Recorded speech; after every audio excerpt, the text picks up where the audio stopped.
Nessa semana, a Inter de Milão desbancou o favorito Barcelona e se classificou para a final da UEFA Champions League. Uma equipe muito correta que vem se consolidando nos últimos anos como um dos times mais competentes da Europa, o que vem muito pelo esquema e pela liderança do treinador Inzaghi. Mas para quem pensa que tudo são flores, nem sempre foi assim. Após o título da Champions de 2010, a Inter viveu uma das piores décadas de sua história, tendo feito contratações que não deram certo, contando também com diversas mudanças no comando. Mas como a Inter foi de uma década fracassada para 2 finais de Champions League em tão pouco tempo, o que mudou nesse time? Vamos analisar. Bom, antes de eu começar, uma ressalva de como eu vou dividir esse vídeo. Na primeira parte, vamos falar mais sobre bastidores, de como a Inter se organizou. E na segunda, vamos falar mais dos resultados recentes, também da final da Champions e de como o time é tão forte e o esquema dele. E pra gente começar, o ponto de partida é o ano de 2010, que apesar de ter sido o ano que a Inter ganhou a Champions, foi ali que as coisas começaram a ficar diferentes. Naquele ano, inclusive passando também pelo Barcelona, a Inter de Milão se sagrou campeã da Champions, tendo José Mourinho à frente do time, ele que saiu pouco tempo depois. Ali foi um dos momentos de maior história no clube, mas o que mudou? Como que a Inter caiu tanto nos anos seguintes? A saída de Mourinho rendeu anos de um time não tão competitivo, caindo de rendimento com futuros treinadores e vendo as lendas se dispersarem. O presidente do clube era Massimo Moratti, que apesar de um grande presidente em títulos, não era conhecido pela sua grande responsabilidade financeira. Por dívidas e por outros motivos, ele vendeu a Inter de Milão em 2013 para Eric Thohir, que continuou a gestão desse período de trevas dos Nerazzurri. Mas como majoritário mesmo, ele não durou muito, porque logo em 2016, quem comprou a maior parte do clube foi a empresa chinesa Suning, e o presidente Stephen Zhang toca o time a partir de 2018. Nessa época o investimento foi alto, a Inter conseguiu amenizar as dívidas e conseguiu também fazer o time dar lucro, mas as contratações não eram das melhores. E eu até vou dar alguns exemplos, mas se você assistiu a Inter jogar na década passada, você provavelmente se lembra de nomes como, sei lá, Walter Gargano, Álvaro Pereira, jogadores que não tinham nível e nem primor técnico para jogar ali. Também tivemos alguns erros. Gabigol, por exemplo, chegou por um valor altíssimo do Santos e não deu certo, assim como o João Mário, que foi comprado por 45 milhões de euros. E bom, se você for lembrar do campeonato italiano entre 2011 e 2009, vai lembrar da Juventus e da grande dominância da equipe. E existe uma relação direta entre a Juve e essa Inter de hoje em dia. E se você viu meu vídeo sobre o PSG, você sabe da importância que tem o dirigente Luis Campos lá na França. Agora, na Inter também tem esse cara e o nome dele é Giuseppe Marotta. Para contar um pouco da história dele, a gente tem que voltar para a Sampdoria de 2009 e 2010, onde aquela equipe se classificou para a UEFA Champions League daquele ano, e Marotta era diretor esportivo ali. Em parceria dele tinha Fabio Paratici, que juntos fizeram daquele time pequeno da Itália uma equipe forte, o que chamou a atenção da Juventus, que naquele momento passava por anos não tão positivos. E é óbvio que esses não foram os primeiros trabalhos deles, mas tanto o Sampdoria quanto o Juventus foram o que credenciaram ele como um dos maiores do país, na área que ele atua. Como eu disse antes, a Juve venceu tudo na Itália nessa época, o que deve muito à chegada dos dois. Entre a sequência de títulos também teve 2 finais de Champions e um time muito forte no cenário europeu. Marotta ali se tornou ainda mais um dos principais ativos dos bastidores do futebol italiano, até que em 2018 ele decidiu sair do clube. Porém, e se eu te dissesse que indiretamente a chegada do Cristiano Ronaldo na Juventus foi o que fez a Inter se tornar esse time tão forte que é hoje? Você acreditaria? Pois é, não é totalmente comprovado, mas eu vou te explicar. Marotta é um dirigente conhecido pela cautela, não tem medo de gastar muito dinheiro, mas gasta de maneira correta. Se for usar exemplos práticos, basta ver a chegada de forma gratuita de Pirlo, que se tornou o ídolo na Juve, coisa que aconteceu também com Pogba vindo do United, provando uma grande visão de mercado. Cristiano Ronaldo, por outro lado, era o nome mais midiático do futebol mundial, e de acordo com as notícias que se tem, Marotta foi contra a contratação pelo valor muito elevado, e por isso pode ser um dos motivos para que a sua saída tenha acontecido naquele ano. E rapaziada, é aqui que a história se cruza. De um lado um presidente que tinha muito dinheiro para investir e queria montar um time forte, e do outro um dos principais nomes do futebol italiano fora das 4 linhas. Então o que aconteceu foi que Beppe Marotta se tornou CEO de futebol da Inter de Milão. Podemos dizer que o CR7 deu errado na Juventus? Não, e também não dá pra dizer que foi só por causa do dirigente que aquele time ganhou 9 Scudettos seguidos, mas ele teve sua parcela nisso. Agora em Milão, de um lado, Zhang fazia do clube uma marca global, enquanto do outro, Marotta agia na parte esportiva, e logo que chega em dezembro de 2018, a Inter começa a se movimentar de maneira rápida, logo na próxima temporada, trazendo por um valor caro o Lukaku vindo da Premier League, e a grande joia do futebol italiano, Barella, com uma aposta em Antonio Conte para comandar o time. Com ele, a equipe desempenhou um bom futebol, o 3-5-2 tendo Lukaku e Lautaro Martinez na frente fez do time uma máquina, e na temporada 2020-2021 levou o Scudetto para casa. Porém, no ano seguinte do título veio a pandemia, uma crise gigantesca na Suni e a necessidade de se desfazer de alguns jogadores. E o Conte sabia que ficar ali poderia ser uma fria, então ele também saiu. Com ele também saíram jogadores importantes como Hakimi e Romelu Lukaku, e a Suning teve que pegar um empréstimo com a Oak Tree, algo que não foi pago no futuro e acabou entregando o clube para o grupo norte-americano. Mas para isso, ainda falta. Ok, saiu o Antonio Conte e quem foi escolhido para substituir ele foi o Inzaghi, que apesar de ainda não ter um currículo muito grande, já era um dos treinadores mais promissores do futebol italiano.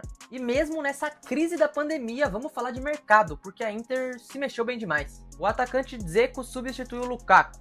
Dumfries veio da Holanda e se tornou peça importante até os dias de hoje. E também a equipe roubou o Çalhanoğlu do Milan, mantendo apenas o Lautaro, que é peça fundamental na equipe e se tornou uma liderança e referência técnica. Mais à frente podemos falar da chegada e saída de Onana, que rendeu uma boa grana. Grana essa que seria investida em Pavard para a zaga direita em 2023. E mais pra frente tivemos outras adições, como é o caso do Mkhitaryan, que se encaixou como uma luva nesse elenco. E também tem que falar do Yann Sommer, que foi um cara que chegou e é um dos goleiros mais subestimados da Europa, na minha opinião. Entre outros nomes, a Inter contratou vários jogadores que se encaixam e participam do esquema do Inzaghi. Foi tudo muito pensado. E o treinador fez da equipe dominante na Liga Italiana, garantindo outros títulos e mais um Scudetto. Como dito antes, a Oak Tree Capital no ano de 2024 tomou posse da Inter de Milão após o não pagamento do empréstimo. E assim, Marotta foi apontado como presidente e a empresa norte-americana segue investindo no clube. Zhang, por outro lado, foi um nome muito importante nessa história da Inter, e tudo o que acontece hoje é por consequência de sua passagem, principalmente pela escolha do Marotta, mas tudo que ele fez, se a Inter ganhar Champions, não pode ser ignorado. Foram 7 títulos enquanto ele estava lá, 2 Scudettos, 2 Copas Itálias e 3 Supercopas da Itália, contando ainda com uma final de UEFA Champions League em 2023. E com isso eu acho que já deu para perceber quanto que os bastidores são tão importantes no futebol, porque apesar de que eles não determinam o destino final, eles são peças fundamentais para você ter sucesso. E agora finalmente vamos sair de fora do campo, vamos começar a falar de dentro dele, sobre Champions e sobre como esse time do Inzaghi joga. Agora, antes disso, eu peço para você deixar o seu like e se inscrever aqui no canal. Trago conteúdo de futebol toda semana por aqui e se você tá gostando desse, pode ser que você goste de outros, então vai, me dá uma chance. Se inscreveu? Beleza, agora vamos falar de Inzaghi e sobre essas temporadas mais recentes. O treinador adaptou o 3-5-2 de Conte ao seu estilo, e por mais que muitos digam que a chegada à final da Champions em 2023 foi uma zebra, não foi bem assim. É só a gente lembrar que se não fosse o Lukaku naquele dia, a Inter podia ter vencido e estaremos falando de um possível bicampeonato aqui. Mas temos que entender o trabalho como um processo e como o time consegue ser tão organizado. Taticamente, o time cria superioridade numérica em todos os setores do campo. É comum ver Bastoni fazendo parte de momentos ofensivos, e a manutenção de Di Marco e Dumfries são primordiais, com o time inteiro tendo liberdade durante a partida. E de certa forma, é uma equipe que entrega assim muito taticamente, como a gente está até acostumado a ver na escola italiana, mas ataca também de forma muito coordenada. Sabe pressionar quando precisa, mas também sabe descer a linha e jogar no contra-ataque, fisicamente é muito bem, é uma equipe completa. Ofensivamente é uma arma letal, que quando chega finaliza com velocidade, tendo um balanço defensivo muito forte, fazendo com que os outros times tenham uma dificuldade extrema de enfrentar os Nero Azzurri. Para falar de Champions, era a melhor defesa até o absurdo que foi esse jogo contra o Barcelona, e na fase de grupos se classificou entre os primeiros direto para as oitavas. Foi um time que bateu o Bayern na Alemanha, só não bateu o Barcelona na Espanha porque o Lamine Yamal estava num dia inspiradíssimo,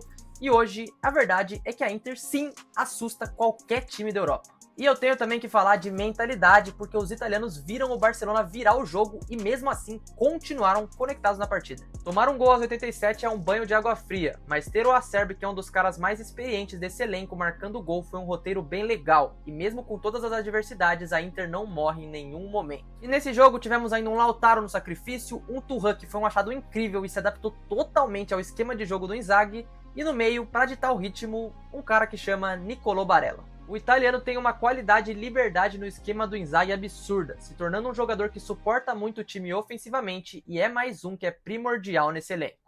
Destacar também a partida do Sommer, tá? Apesar de um goleiro não muito alto, com 1,83 m, como é o esperado no futebol hoje em dia, foi um cara que foi gigante, acabou com o Lamine Yamal, não deixou ele fazer o gol e fez uma partidaça, não tem muito o que falar. Óbvio que fica muito difícil passar por todos os jogadores, porque individualmente todos têm funções muito específicas, mas o que faz desse time da Inter forte é o coletivo. E agora fica fácil conectar as duas partes desse vídeo, nos bastidores com o Beppe Marotta e também dentro do campo com o Inzaghi. Parece que os dois se conversam muito bem e a análise das contratações é perfeita, ou quase perfeita. De 2010 para cá vimos a Inter mudar muito, passar por fases difíceis e após 15 anos se reerguer de forma absurda. O hoje presidente da Inter, Giuseppe Marotta, fez um trabalho impressionante, tirando o time da época de trevas, passando por uma crise na época do Covid e agora finalmente tendo um time que não se questiona e até assusta qualquer equipe no cenário europeu. Após alguns tropeços, a Inter ainda disputa a Série A italiana e após passar pela sensação do ano Barcelona na semifinal,